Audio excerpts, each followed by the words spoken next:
Hey, it's Denise, and I'm speaking my piece, and I'm here with Terry. TT, walk me through your race today. What did you like about it? What didn't you like? I loved everything about today's race. There's nothing that I did not dislike. As an athlete, you know you got to go back to the drawing board, watch film, and see what was what. I'm sure I made some mistakes up in there, but from what I can feel and what I felt in the race, I felt like I did everything I needed to do correctly that I wanted to do today in regards to execution. I felt like I ran a powerful race from beginning to end, and now it's just a matter of going back and getting them reps underneath me in practice. Yeah. We're going to go back into the lab and then go to trials. No other meets until then? No, I may actually, as of now, I'm on the list for New York. I think it's called New York Grand Prix, if I'm not mistaken. So I'm on the list for that. So right now, I'm just go back home, travel, reset, most likely do New York, and then go to trials. Or if I don't do New York, then I'll just be training through the trials, which is no issue for me.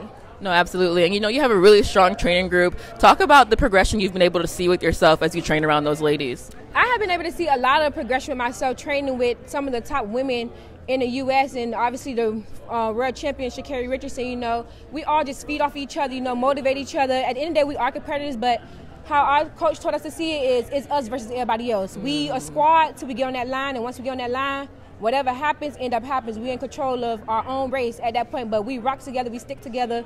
We gonna motivate each other, whether we don't want to do it, whether we're trying to achieve. Like, no, girl, we got to do it today. Our competitors, they working. So, just being able to feed off them and they're working, being able to use them, for me, is just more so focusing on me and what I need to do, whether that's like the mental component or whatever it is that we need to do, because although we all train together, work together, everybody still have their own things that they go through in life, so it's just a matter of just doing what I need to do while relying on them and being able to rely on them and have that type of power going into meets, knowing what it's like to already train with the top girls. And when you line up with everybody else, it's like, okay, I'm used to this pressure, or I'm used to this because I see this every day in practice. No, absolutely. What do you think is the biggest lesson you've learned during this Olympic cycle? The biggest lesson I learned is just mental. If you can be 100% physical, capable of doing what it is you need to do, but if you're defeated before you step on the line, it's a wrap. You already lost the race. So that's a big component. I don't think a lot of people understand that the mental component. Like, a lot of us as athletes, we train day in, day out. We know in practice we hit the numbers, we do what we need to do. But then at the meet, it's like, well, dang, why the numbers aren't showing? We have to tap into that mental side and figure out how to combine the mental and the physical. Because like I said, once you step on the line, if your mind is already defeated, you lost before the gun even go off. So how do you take care of your mental?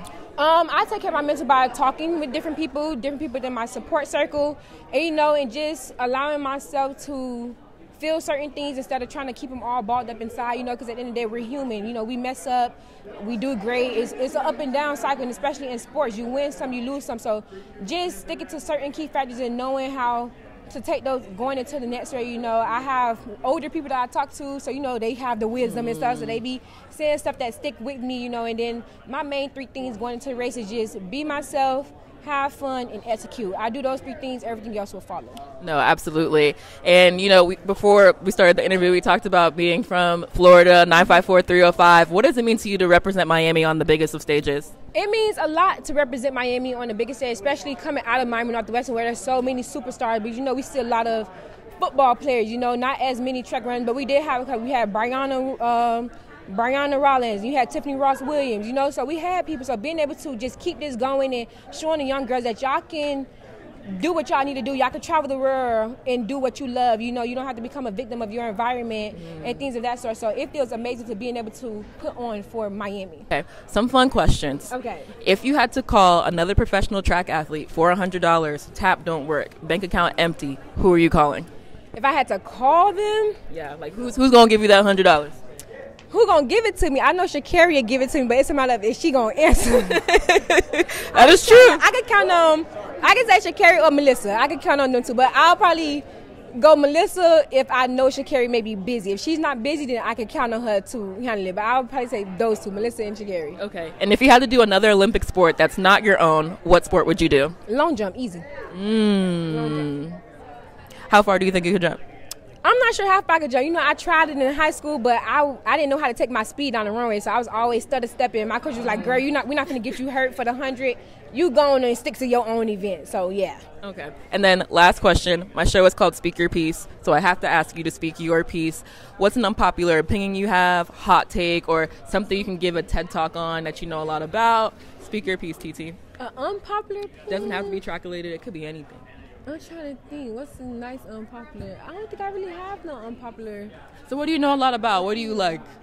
See, If you had to give a TED Talk, like if someone said, give me a PowerPoint presentation about this thing. I would probably give a TED Talk on just being yourself and basically tapping into your mental side and being able to use your support network, because especially like me being someone that's, I guess people would consider the strong friend, you know, we tend to hold a lot of stuff in, or we feel like we don't have to reach out to somebody. We feel like we can hold it all in until we get to that point where it's just everything just bursts. And it's like when that time comes, it's at a point where you're not expecting it, and it's like at the wrong moment, you know. So just being able to talk to others and rely on other people and understand like that your journey is different from everybody else, but at the end of the day you have different people that you can count on whether you feel like it or not.